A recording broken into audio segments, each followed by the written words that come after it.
আজ ৭ই সেপ্টেম্বর রোজ রবিবার ২০২৫।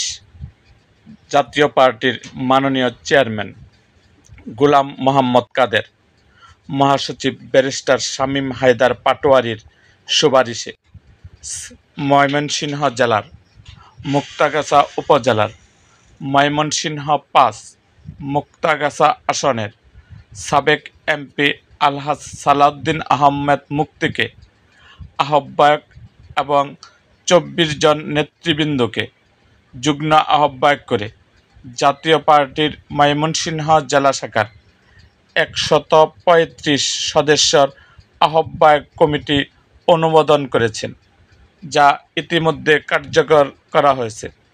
বার্তাবাহক মাহবুব আলম, দপ্তর সম্পাদক, জাতীয় পার্টি।